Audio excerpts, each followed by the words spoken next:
Hey guys, তিনিচুকীয়াৰ পৰা ৰিকুৱাৰমেণ্টৰ কাৰণে নটিফিকেশ্যন আহিছে। যদি আপুনি ভাবি আছে তিনিচুকীয়াত আপুনি আপোনাৰ নিজৰ কেৰিয়াৰটো ষ্টাৰ্ট কৰিব, তেনে এইটো ভিডিঅ' আপোনাৰ কাৰণে বহুত ইম্পৰ্টেণ্ট হ'ব গৈ আছে। এইটো ৰিকুৱাৰমেণ্ট ৰিগাৰ্ডিং মই ডিটেইলছখিনি আপোনাক প্ৰভাইড কৰিম। এতিয়া আপোনাৰ মাল্টিপল পোষ্ট আছে, যদিও আপুনি এপ্লাই কৰোঁতে কোনো ধৰণৰ এপ্লিকেশ্যন ফি পে'মেণ্ট কৰিব নালাগে আৰু চিলেকশ্যন প্ৰচেছত আপুনি কোনো ধৰণৰ ৰিটেন এক্সামিনেশ্যন এটেম্প কৰিব নালাগে। আৰু আপোনাৰ মান্থলি চেলাৰী আপুনি 25,000কে মাহতে ৰিচিভ কৰিব।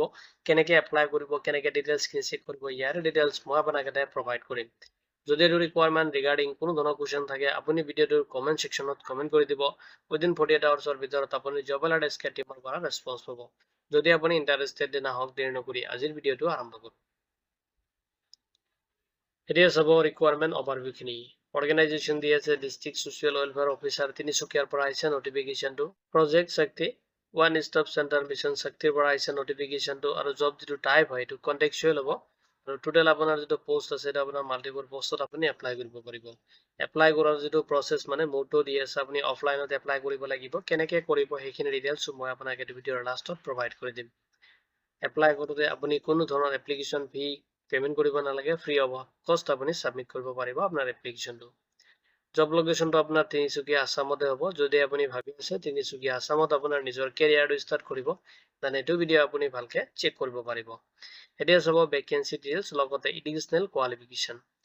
সাইকোসোচিয়েল কাউন্সিলাৰ য'ত পোষ্ট দি আছে, আপুনি ওৱান পোষ্টত এপ্লাই কৰিব পাৰিব, য'ত আপোনাৰ চেলাৰী 25,000 পাৰ মান্থ ৰিচিভ কৰিব।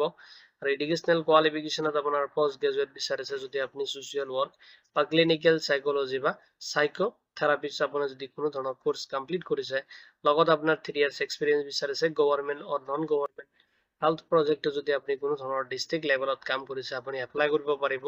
আৰু যদি ফিমেল কেণ্ডিডেট হয়, এইটো পোষ্টত এপ্লাই কৰাৰ কাৰণে এইটো প্ৰেফাৰেঞ্চ হয়, এইটো বেছিকৈ পাব।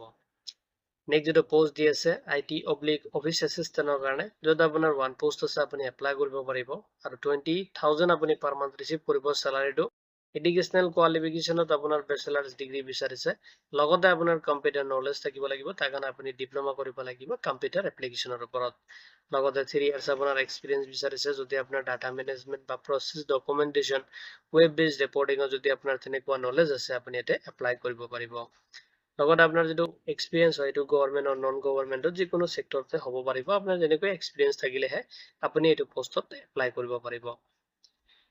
এতিয়া চাব নেক্সট যিটো পোষ্ট দি আছে মাল্টিপাৰ্পজ ৱৰ্কাৰৰ কাৰণে, য'ত আপোনাৰ ওৱান পোষ্ট আছে আৰু তাতে আপোনাৰ 14,000 চেলাৰী আপোনাক প্ৰভাইড কৰা হ'ব। এডুকেশ্যনেল কোৱালিফিকেশ্যনত বিচাৰিছে, যদি আপুনি লিটাৰেট আপুনি কমপ্লিট কৰিছে বা তেনেকুৱা চাওক, আপুনি যদি প্ৰেফাৰেঞ্চটোৱে বেছিকৈ পাব। এইটো এক্সপিৰিয়েঞ্চ যদি আপোনাৰ তেনেকুৱা ফিল্ডত এক্সপিৰিয়েঞ্চ আছে, বা আপুনি চাওক হাইস্কুল যিটো কোৱালিফিকেশ্যন হয় এইটো আপুনি কমপ্লিট কৰিছে, দেন আপুনি এইটো পোষ্টত প্ৰেফাৰেঞ্চটো বেছিকৈ পাব এপ্লাই কৰাৰ কাৰণে।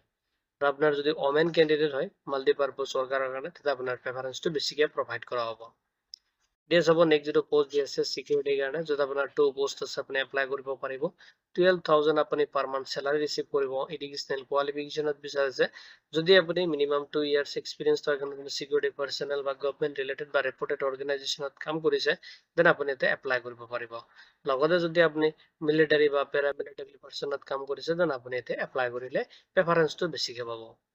এতিয়া চাব এপ্লাই কৰোঁতে আপুনি এজ লিমিটটো ফ'ল' কৰিব লাগিব।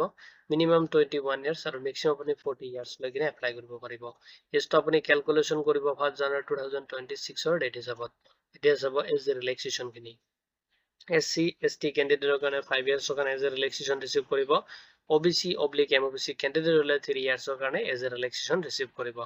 যদি আপুনি PWD কেণ্ডিডেট হয়, আপুনি 10 years কাৰণে এজ এ ৰিলেক্সেশ্যন ৰিচিভ কৰিব। এতিয়া চাব চিলেকশ্যন প্ৰচেছখিনি, য'ত আপোনাৰ পাৰ্চনেল ইণ্টাৰভিউ হ'ব। যদি আপুনি IT/অফিচ এছিষ্টেণ্ট পোষ্টত এপ্লাই কৰি আছে, দেন আপোনাৰ প্ৰেক্টিকেল স্কিল টেষ্ট হ'ব, আপুনি এটেম্প কৰিব লাগিব। নেক্সট আপোনাৰ ভাইভা ইণ্টাৰভিউ হ'ব।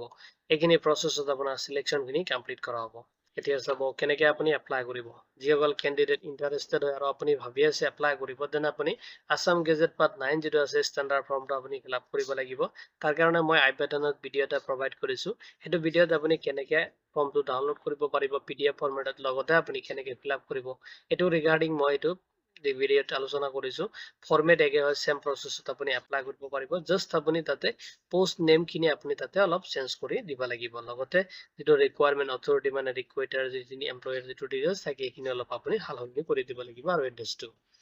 নেক্সট আপুনি চাব, যদি আপুনি এপ্লিকেশ্যনটো কৰি আছে, তাতে আপুনি মেনশ্যন কৰি দিব লাগিব কোনটো পোষ্টত আপুনি এপ্লাই কৰি আছে।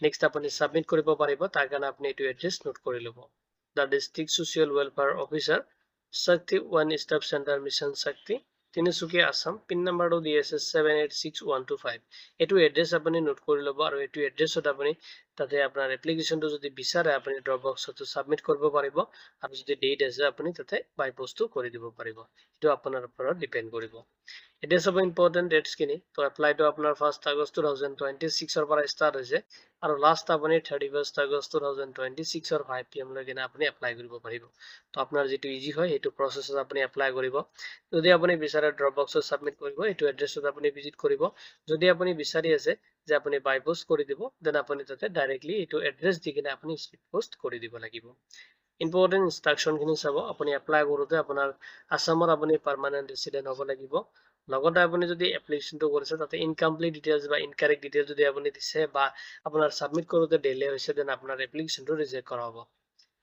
যিখিনি ক্যান্ডিডেট শৰ্টলিস্টেড হ'ব সেইখিনি অফিচিয়াল যে ওয়েবসাইট আছে তাতে নোটিশ বোৰ্ডত ইস্যু কৰি দিব আৰু আপোনাৰ মেইলতো আপডেট খিনি আহি যায় তো আপুনি যিখিনি ক্যান্ডিডেট সিলেক্ট হ'ব তাৰ ভিতৰত থাকিলে আপুনি ইন্টাৰভিউ এটেম্প কৰিব লাগিব আৰু ইন্টাৰভিউৰ কাৰণে আপোনাক কোনো ধৰণৰ টিএডিএ প্ৰভাইড কৰা নহ'ব আৰু যিখিনি ক্যান্ডিডেটে এপ্লাই কৰিব যেটো মেনশন কৰা ডেট আছে তাৰ আগতে পাৰিলে এপ্লাই কৰি ল'ব আৰু লগতে যিখিনি এলিজিবিলিটি ক্ৰাইটেৰিয়া অফিচিয়াল নোটিফিকেশনত মেইনটেইন কৰিছে সেইখিনি আপুনি চেক কৰি কিনে এপ্লাই কৰিব অফিচিয়াল নোটিফিকেশন লগতে যিখিনি ইম্পৰ্টেন্ট লিংক আছে মই এই ভিডিওৰ ডেসক্ৰিপচনত আপোনাক প্ৰভাইড কৰি দিম আপুনি চেক কৰিব পাৰিব ভিডিওটো চোৱাৰ বাবে ধন্যবাদ দি কিনে আজিৰ ভিডিও মই ইমানতে সামৰিছো